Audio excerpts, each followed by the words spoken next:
कहते हैं कि सच्चाई लबों पर आ ही जाती है। ऐसा ही कुछ हुआ है सुरेश रैना के साथ, जिनके लबों पर अब सच्चाई आई है। उन्होंने बहुत ही साफ तौर पर कहा है कि उनके जो चेन्नई सुपर किंग के टीम के साथ वो वहाँ जुड़े थे, तो बायो बबल पूरे उसमें परेशानी उनको बहुत ज़्यादा आई और वो कंफर्टेबल फील नहीं कर रहे थे उस पूरे सिस्टम में।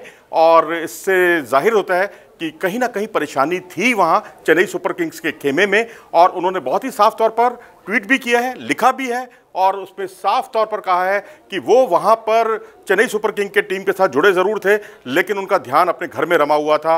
उनके छोटे छोटे बच्चे हैं और अपने परिवार के साथ वो जुड़ना चाहते हैं और इसी वजह से उन्होंने वहाँ का कैंप छोड़ा चेन्नई सुपर किंग्स का। लेकिन इससे पहले उन्होंने जो बयान दिया था उसमें कुल मिलाकर उन्होंने यही कहा था कि उनकी जो उनके परिवार में एक किसी की मौत हुई है, यानी रिश्तेदार की मौत हुई है। अब जाहिर सी बात है, उस बात पर बिफर गए थे एन श्रीनिवासन जो टीम के कोच हैं और बीसीसीआई के पूर्व अध्यक्ष भी हैं। उन्होंने बड़े साफ तौर पर कहा था कि सफलता उनके सिर चढ़कर बोल रही है। और उसके बाद जो है रैना शांत रहे, लेकिन उसके बाद अगले ही दिन बदला हुआ बयान एक यू टर्न लेते हुए दिखाई दिए थे एन श्रीनिवासन। और एन श्रीनिवासन ने बहुत ही साफ तौर पर कहा था कि ये सारी चीज़ें होती रहती हैं, चलती रहती हैं। काफ़ी वो सॉफ्ट दिखाई दिए थे सुरेश रैना के प्रति।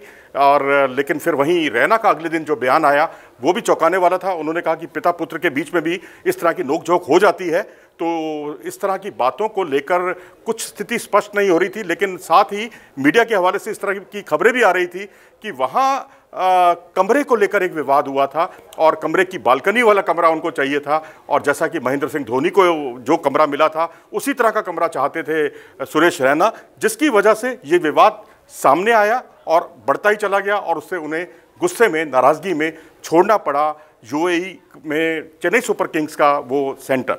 तो इस तरह से वो वहाँ से लौटे, लेकिन उसके बाद सब कुछ नॉर्मल होता हुआ दिखाई दे रहा था। श्रीनिवासन का ये भी बयान आया था कि अब सब कुछ तय किया जाएगा टीम प्रबंधन की ओर से।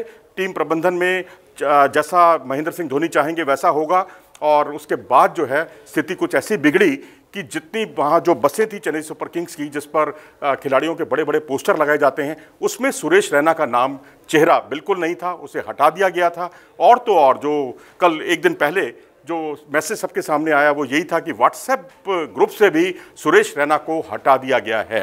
तो कुल मिलाकर अब स्थिति ये है कि सुरेश रैना अब बयान दे रहे हैं इस तरह के कि वहाँ का बायो सिस्टम जो है वो बहुत सुरक्षित नहीं था खिलाड़ियों के लिए और इससे ये समस्याएं खड़ी हुई हैं। यदि सुरेश रैना की बात में दम है तो निश्चित तौर पर ये चेन्नई सुपर किंग्स के लिए अच्छा नहीं है, ये भविष्य के लिए आईपीएल के आयोजन के लिए अच्छा नहीं है, क्योंकि यहाँ पर दीपक चाहर से लेकर ऋतुराज गायकवाड़ ये अस्वस्थ हो चुके हैं, कोरोना पीड़ित हो चुके हैं। उसके बाद अब रिपोर्ट तो ये भी आ रही है कि अब उनकी रिपोर्ट्स नेगेटिव आने लगी है। लेकिन ये सारी समस्याएं खड़ी हो गई हैं और अब देखना है कि सुरेश रैना जो है अब किस तरह से उनका अगला कदम क्या होगा। लेकिन फिलहाल तो वो बयानबाजी में पड़ गए हैं और ये भी कहने लगे हैं, महेंद्र सिंह धोनी को राय देने लगे हैं कि वो नंबर 3 पर आकर बल्लेबाजी करें, उतना टीम के लिए अच्छा होगा। खैर, ये उनका अपना पर्सनल मामला है। आप क्या सोचते हैं इस बारे में? अपनी राय से हमें अवगत जरूर कराएं। अगर आपको ये वीडियो पसंद आया हो तो इसे लाइक करें और हमारे चैनल को सब्सक्राइब करना ना भूलें।